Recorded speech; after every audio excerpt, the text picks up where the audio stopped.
We now come to questions to the Prime Minister. Clive Jones. Question number 1, please, Mr. Speaker. Prime Minister. Thank you, Mr. Speaker. Can I start by saying my thoughts are with all those injured in the rail collision last Friday.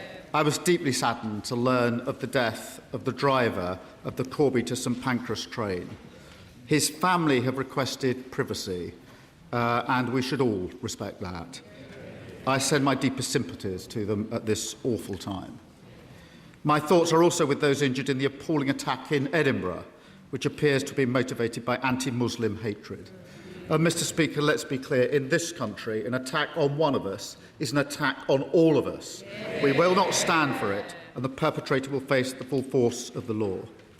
Let me commend our emergency services who responded to both incidents with outstanding bravery and professionalism in very difficult circumstances. Mr. Speaker, one of the greatest privileges of leading this country is meeting our armed forces, celebrating their work and marking Armed Forces Week, and I want to thank them all for their dedication, their courage and sacrifice to protect our way of life. Mr. Speaker, this morning I had meetings with ministerial colleagues and others. I shall have further such meetings later today. Not today.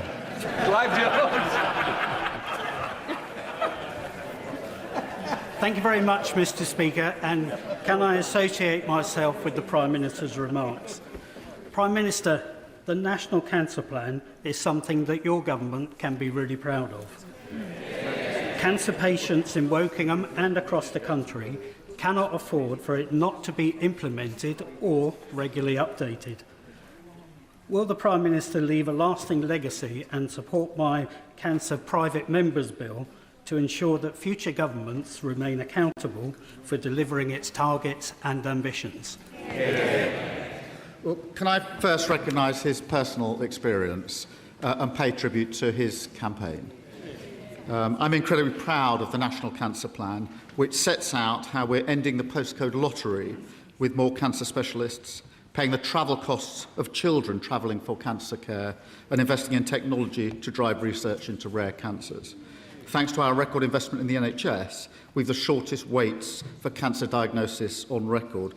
He'll be pleased to know that in his constituency, waiting lists in his local care board are down by 40,000. That's thanks to a Labour government and Labour decisions. Thank you, Mr. Speaker. Max Hall is 14 years old. He should be worrying about school, football, friends and what he wants to be when he grows up. Instead, he is living with a high-grade brain tumour and there is no cure available to him. His parents, Jackie and Stephen, want to know, why are children still being diagnosed with brain tumours and told there's no treatment options available? Why has brain tumour research remained so underfunded when brain tumours kill more children and adults under 40 than any other cancer? And why are families like them left to search for hope themselves? This Prime Minister has done so much to strengthen our NHS. So does he agree with me that we need to move at pace and do much more to offer hope to Max and his family and families like his facing this unequally devastating disease? Can I just say my thoughts, and I'm sure the thoughts of the whole House, are with Max and his family in what must be the most awful of circumstances. Through our Cancer Trials Accelerator programme, we'll make it easier to launch innovative new clinical trials and find new treatment.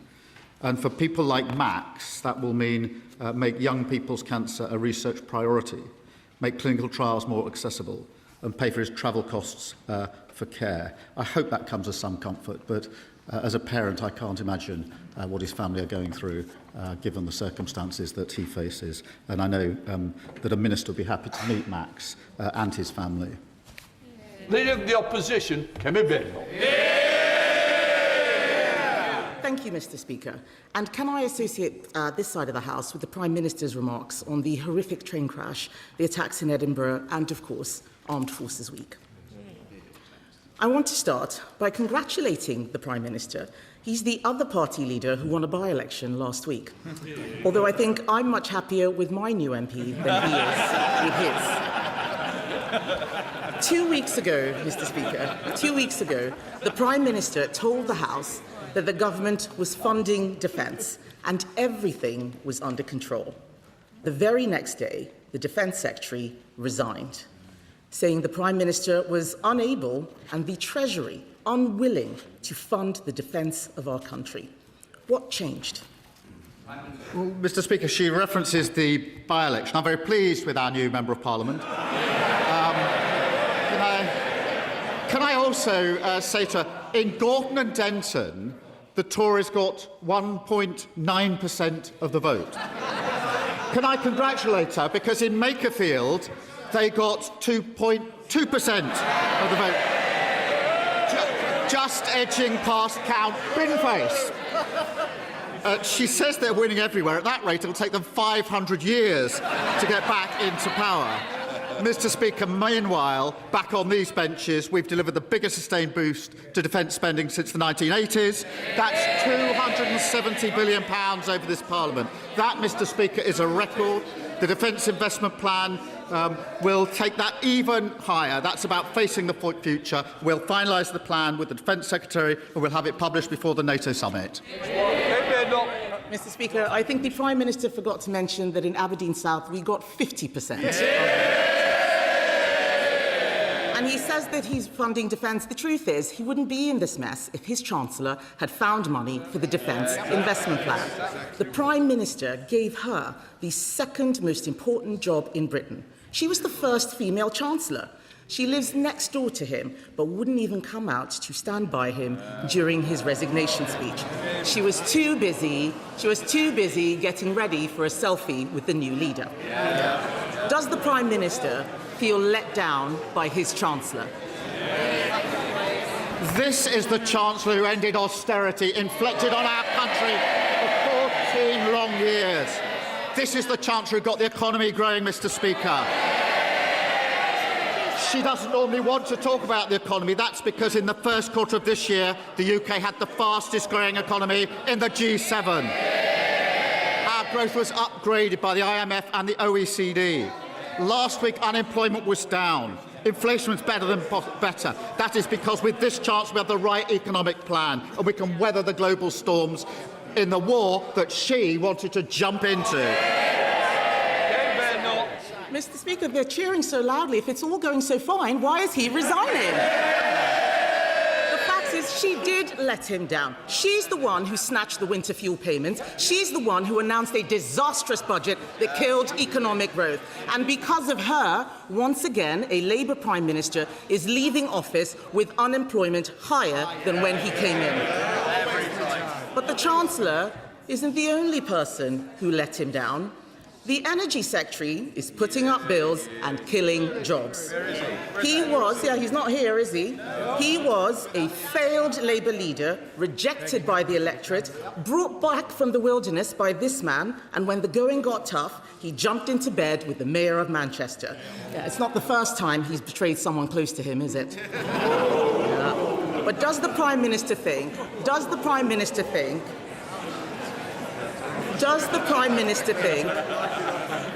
that this treachery should be rewarded by being appointed Chancellor? Mr. Speaker, the Chancellor and I picked up our party 6 years ago from the worst defeat since 1935. We turned it around and we made it face the country. And we won a landslide general election, giving them the biggest drubbing in their history. To this Chancellor, we've delivered the fastest fall in NHS waiting list for 17 years. We've the money for new rights for renters and working people, and we're lifting 500,000 children out of poverty. Mr. Speaker, the test for every Prime Minister is handing over the country in better shape than you found it. I know I can do that, which is more than can be said for her predecessor, her predecessor's predecessor, and her predecessor's predecessor's predecessor. Mr. Speaker, once again I have to ask, if it's all so fantastic, why is he resigning? And I think it is very generous of the Prime Minister to stick by his ministers because they didn't stick by him. He can say what he likes, but the people of Aberdeen gave their verdict. They gave their verdict on his Energy Secretary by voting Conservative. But to be fair, Mr. Speaker, to be fair, they're not all traitors and deserters. Some of his cabinet have been loyal. loyal and incompetent. Hands up if you think the Education Secretary is doing a good job. Even she doesn't think she's doing a good job, Mr. Speaker. Even she doesn't think she's doing a good job. Just, someone did. Just for those who raised their hands, the two people who raised their hands, yesterday a poll found that 0% of teachers think the Education Secretary is doing a good job. 0%. She taxed private schools to pay for more teachers, but the number of teachers has gone down. Yeah. It turns out appointing a spiteful class warrior as Education Secretary was a disaster. Yeah. Does the Prime Minister agree? Does the Prime Minister agree that he has been let down by her incompetence? Prime Minister. The Education Secretary grew up in poverty. She knows exactly what it means to grow up in poverty. She was once reluctant to tell her story. I know her story. It's an incredible story of social mobility and success. I am so proud that she is sitting there, and so should everybody in this country who cares about social mobility. She knows that for poor children, education is absolutely vital, and that is why it drives every single priority and value that she has. I would have thought the party opposite would recognise and understand some of that, but they've fallen so low they don't. Mr. Speaker, the fact is that if she knew so much about poor children, she wouldn't have given them fewer teachers. Teacher numbers have gone down. Teacher numbers have gone down. It's amazing. I've never seen this much excitement on the Labour benches. Yes, cheering so loudly while there are 400 knives stuck in his back. Shame on them. Shame on them. They don't like it up them, but they know that what I'm saying is true. And Mr. Speaker, there were times when the Prime Minister tried to do the right thing. He did try to cut welfare. And who stopped him? Those MPs behind him. In the words of the Welfare Secretary, his MPs only want to know who they can tax to fund more benefits. They are not Labour MPs, they are welfare MPs. Does the Prime Minister feel betrayed by the people he got into Parliament? Sorry, Prime Minister. Can I just say, let us think about the language we're using. I think that'll be the first to leave, please. Can I just say, think about the language we're using, because when we leave this chamber, don't be surprised when constituents feel they can use the same language against each other. Let us show a little bit more decorum and respect to each other. Prime Minister.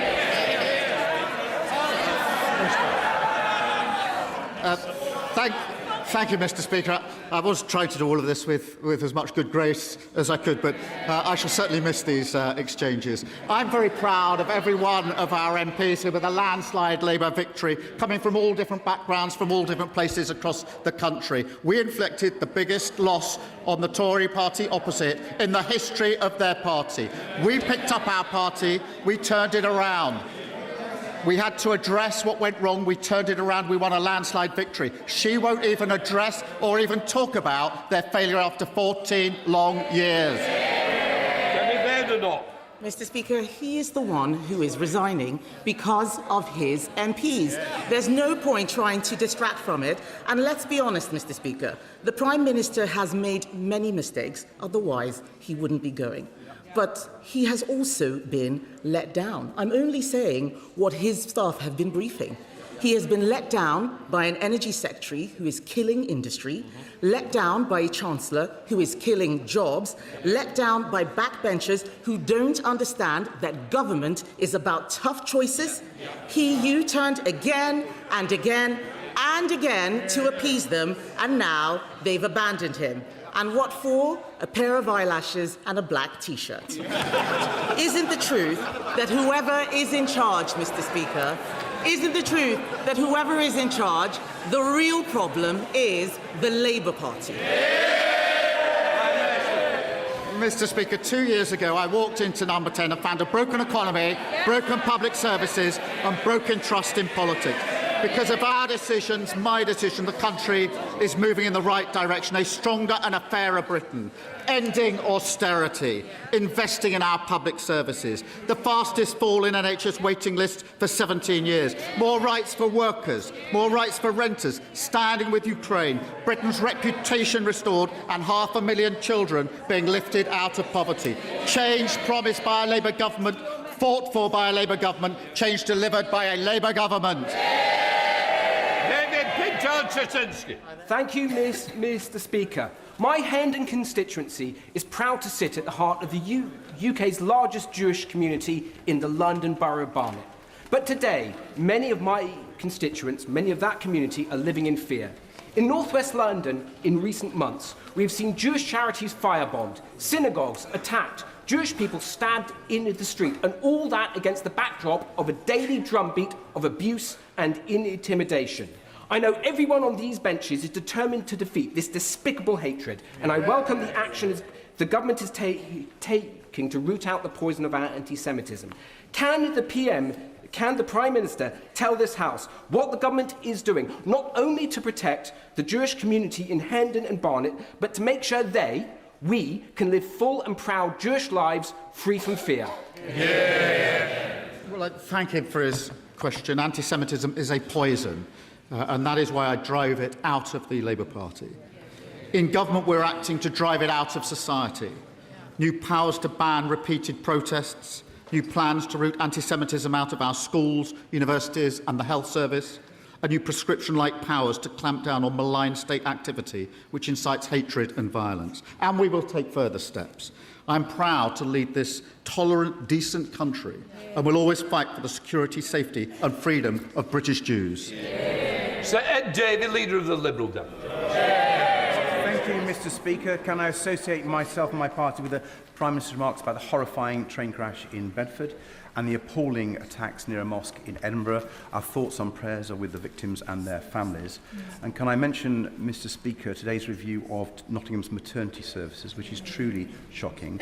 I hope the government will rise to this moment and implement Donna Ockenden recommendations in full without delay.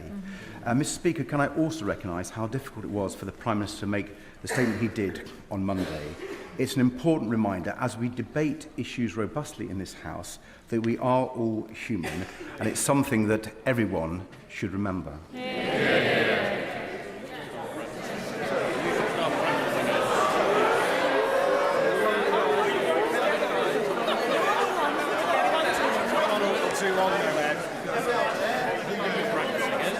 Mr. Speaker, as we all know how hard it is when relationships break down with close friends and allies, when even our next-door neighbour barely speaks to us some of the time, has the Prime Minister's experiences opened his eyes to the need to rebuild Britain's relationship with our European friends and allies? Will he advise the right honourable gentleman, the member for Makerfield, to put his EU red lines in the past and adopt our plan for a new growth and defence partnership?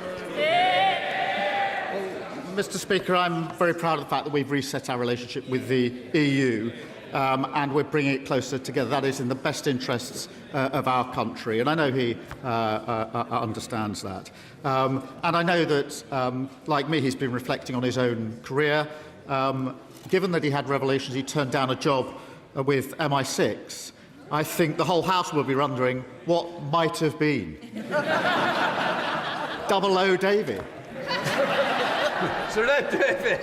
Mr. Speaker, it's very tempting to respond to that, but I've signed the Official Secrets Act.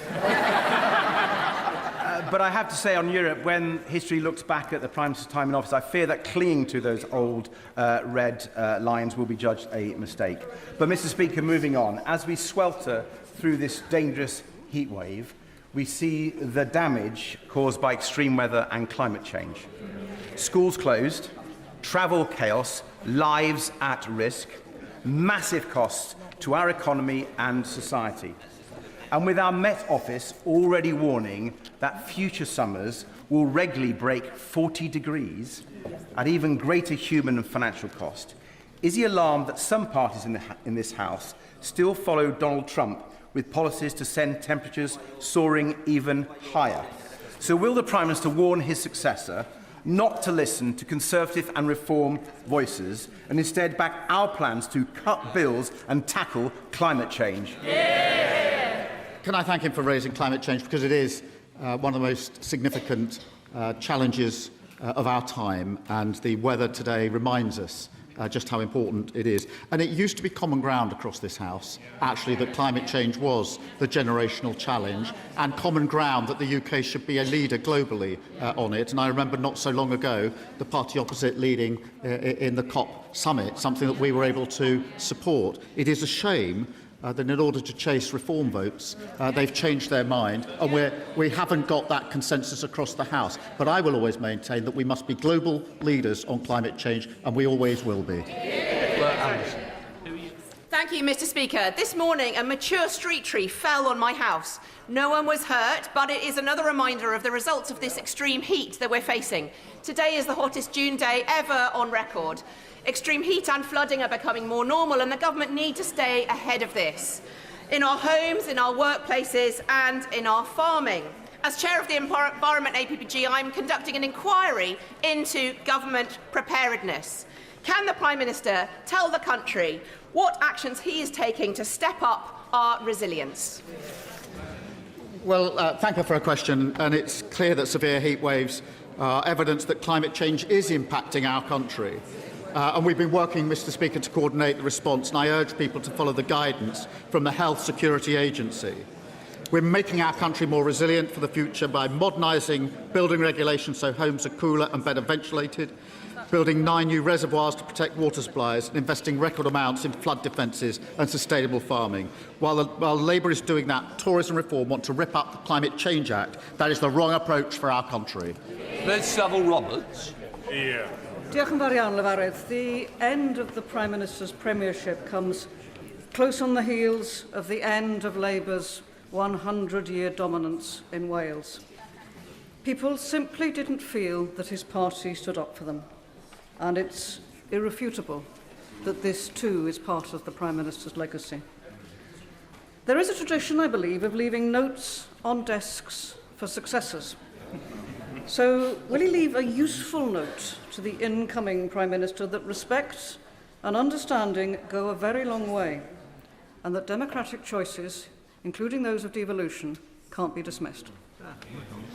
I shall leave a note saying what we delivered for Wales in these 2 years was the largest ever devolution settlement, the UK's first small nuclear reactor in Anglesey, investing £14 billion in Welsh Rail, a pay rise for 170,000 workers across Wales, and I'll end the note by saying we're lifting 70,000 Welsh children out of poverty. Keir Starmer. On the bar. Mr. Speaker.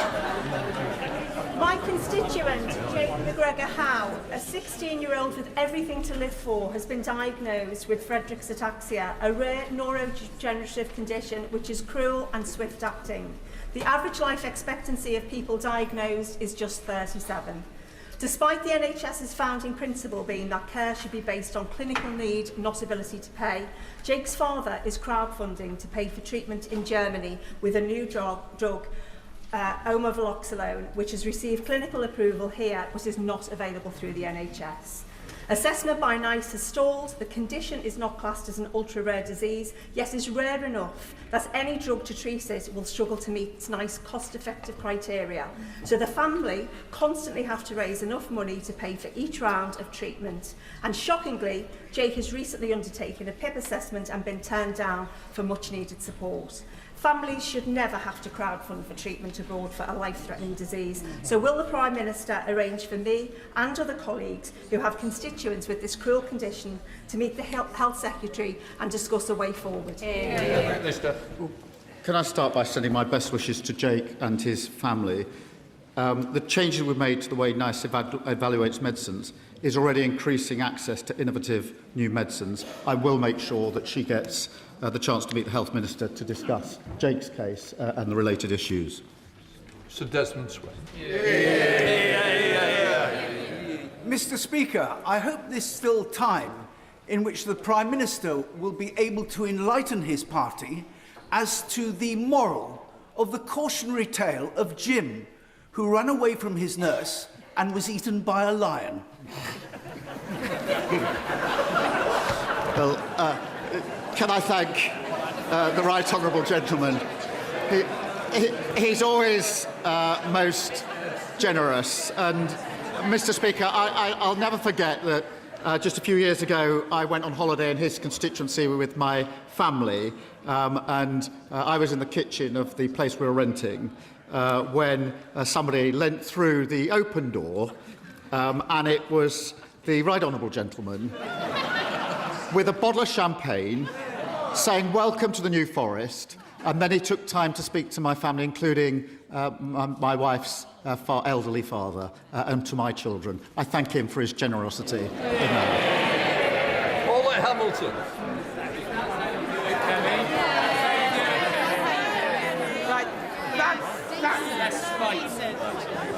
Thank you, Mr. Speaker. I would like to thank the Prime Minister for his leadership. One of the concerns that I hear most often from my constituents across Erdington, Kingstanding, Castle Vale and South Oscott is about the rapid growth of exempt accommodation.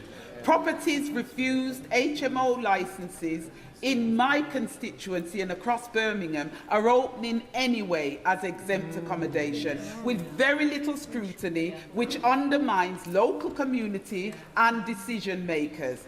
Will the Prime Minister, I've forgotten what I was going to say. Will the Prime Minister confirm when will this new legislation be brought forward, and will it fill the loopholes?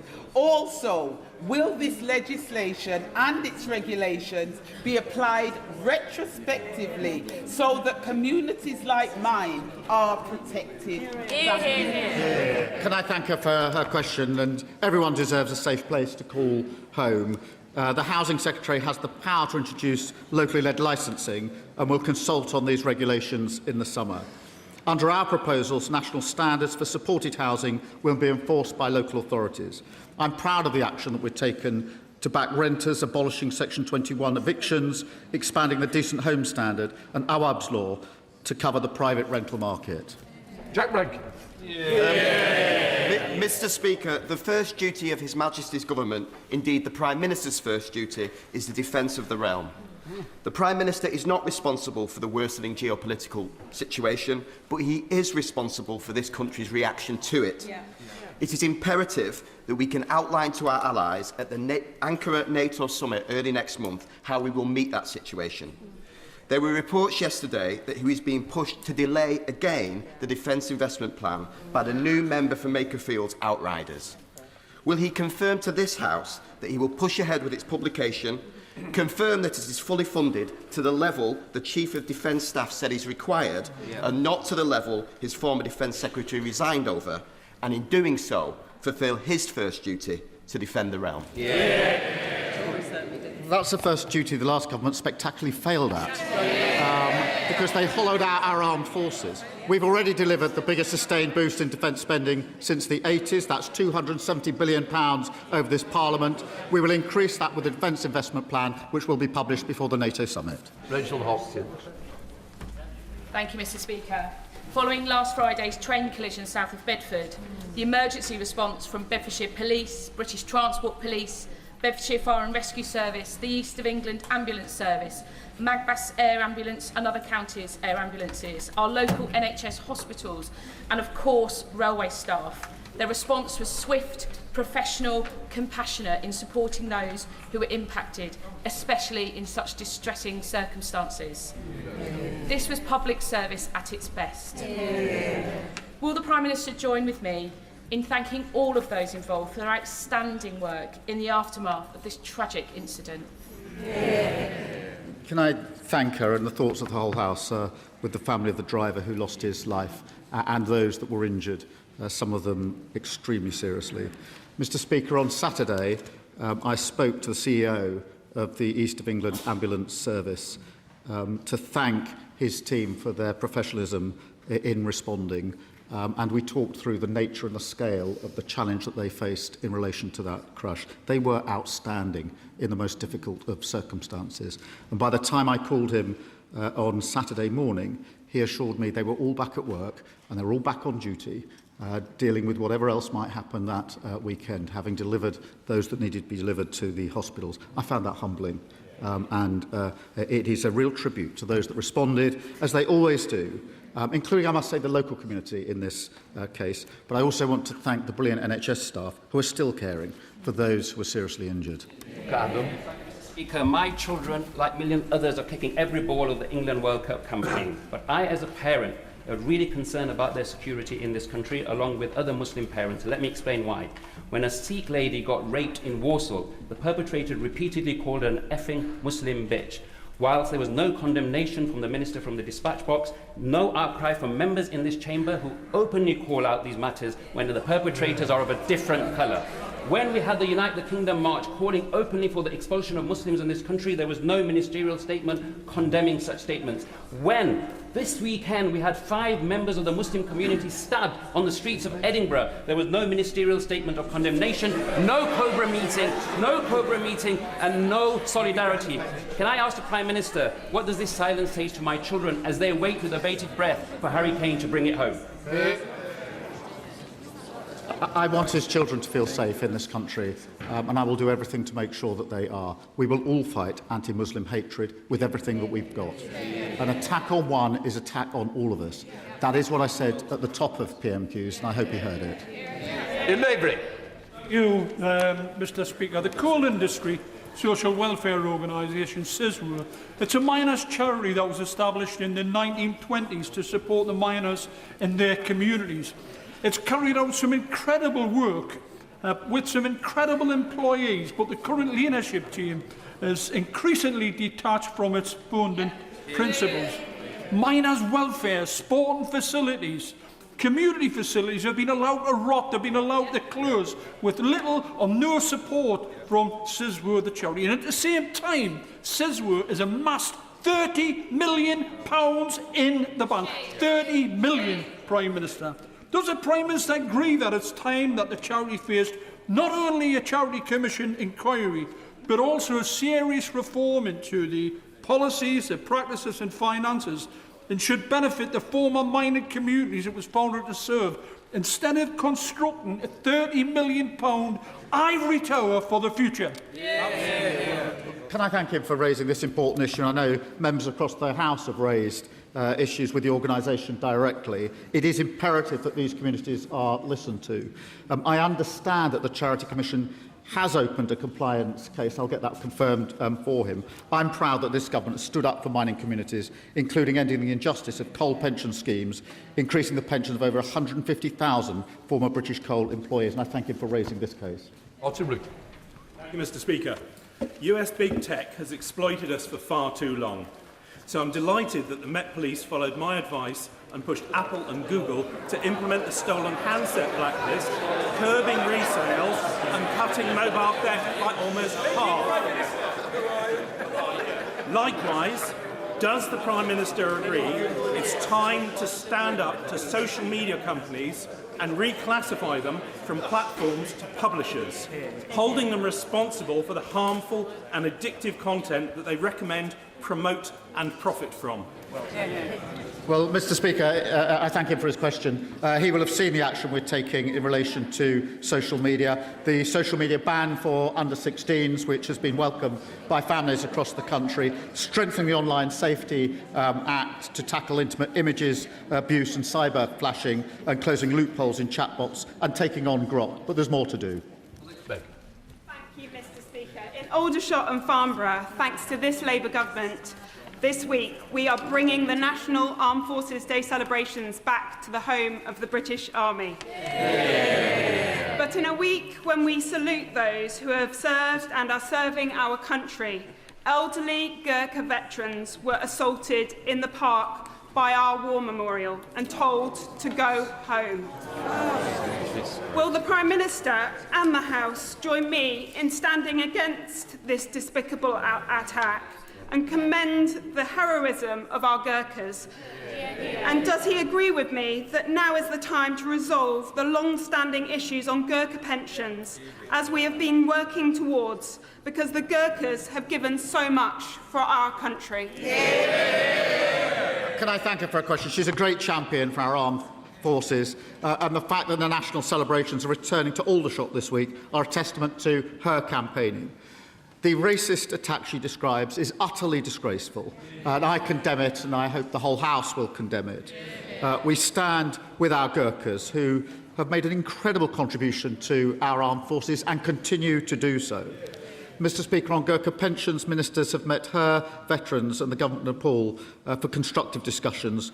These will continue, and I pay tribute to her for her dedicated work on this.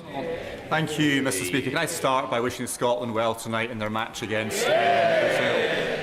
Following the conviction of former SNP Chief Executive Peter Murrell for embezzlement, serious questions about governance and oversight remain unanswered. The Scottish Government is refusing to establish an inquiry despite clear public concern. The law does provide for UK inquiries into devolved matters where there is a wider public interest. So as the Prime Minister prepares to leave office, will he set up an inquiry with the powers needed so we can uncover the truth? Well, can I wish Scotland well as well in the upcoming match, and of course England in the third match, a little better than last night, hopefully. But, Mr Speaker, on this question, it is really a serious set of questions that need to be answered by the SNP and the Government, and they simply refuse to do so. They call for transparency and accountable for everybody else when they have giant questions of their own to answer. Nothing to see here, don't want to know, don't want to have an inquiry. Totally the wrong approach. Speaker, this government's commitment under the leadership and influence of the Prime Minister to tackle violence against women and girls is a commitment that is really shared by many of my constituents. On Saturday, I was out in Llangollen for a Welsh Women's Aid fundraiser organised by community champion Moira Gleed. Llangollen's most Wuthering Heights Day ever saw me join 230 plus Cathies, learn a dance routine, all dressed in red, and perform in a streamed performance that went across the world. We've even had some fans from Japan get in contact.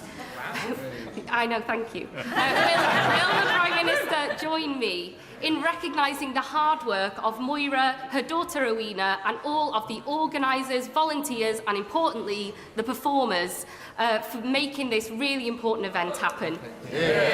Well, can I pay tribute to her and all of those that took part? And I'm really glad that it got noticed around the world, because this is what raises awareness. I thought she was going to ask me to join her in the next dance, but if it's simply to pay tribute, I'm very happy to do so. Richard Ford. Thank you, Mr Speaker. Tony Blair suggested that at the beginning of his premiership, he was at his most popular and least capable. Blair talked about ending his time in office at his least popular and most capable. For the sake of people in the South West and across the country, what tips can the Prime Minister offer his successor? Well, I think the first one would be don't ever inflict austerity on the country. And since he's a Lib Dem, I'd probably add, don't wear a wetsuit. Thank you. Mr Speaker, you will be aware that on Monday it was Windrush Day, founded by Patrick Vernon, to celebrate the contribution of migrants to our community. Could I ask the Prime Minister to outline exactly what this government is doing to recognise and serve the Windrush generation who did so much to play a vital role in our country's history? Well, can I join her in marking Windrush Day and thank her for raising this, because this is the opportunity to thank a community that made an extraordinary contribution to our country and remember the injustice that they faced. I'm proud that we've overhauled the compensation scheme to deliver faster access to compensation and justice, provided £1.5 million to organisations supporting claimants, and appointed the first ever Windrush Commissioner to rebuild trust and deliver justice. I'm incredibly proud to lead a country that's built on dignity and respect, and where everyone is seen and everyone is valued. Wendy Moore. Thank you, Mr Speaker. From slashing winter fuel payments to surrendering the Chagos Islands, this Prime Minister has got every major decision wrong. It's no wonder even his own MPs are now looking elsewhere for the answers. So as this may be, one of, if not his, final appearances at the dispatch box? Will he make one final U-turn? Will he scrap Labour's disastrous grey belt policy and help protect the precious green belt spaces and green areas across Aldridge Brownhills? And if not, his legacy will be one that he was the Prime Minister who destroyed so many of our local communities. I do like the Right Honourable Lady, and when she talks about destroying and legacies, I remember she was the Chief Whip, I think, to Liz Truss. I'm very proud that we are building the houses that we need so that everyone has a base camp for their opportunity and their aspiration, something the last government failed on and we're succeeding on. Final question, Alistair Strather. Mr. Speaker, Gareth Southgate's documentary last month spotlighted some of the heartbreaking ways we're failing too many young men growing up in Britain today. But it was heartening to see the inspiring work Hitchin youth worker Dan Gaze was able to carry out with young men in my community who found themselves in hard times. Both Dan and the boys at Hitchin Lads Boys School who were interviewed as part of the documentary I thought were an absolute credit to my town. But how can we make sure we're encouraging more men into teaching and youth work roles so that every young man growing up in Britain today can benefit from these positive role models across their community? Can I join him in paying tribute to the inspiring community members like Dan, who truly represent the best of Britain?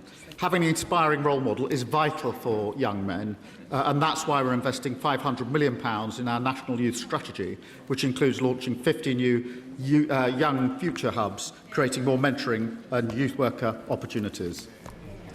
Let the front benches change over.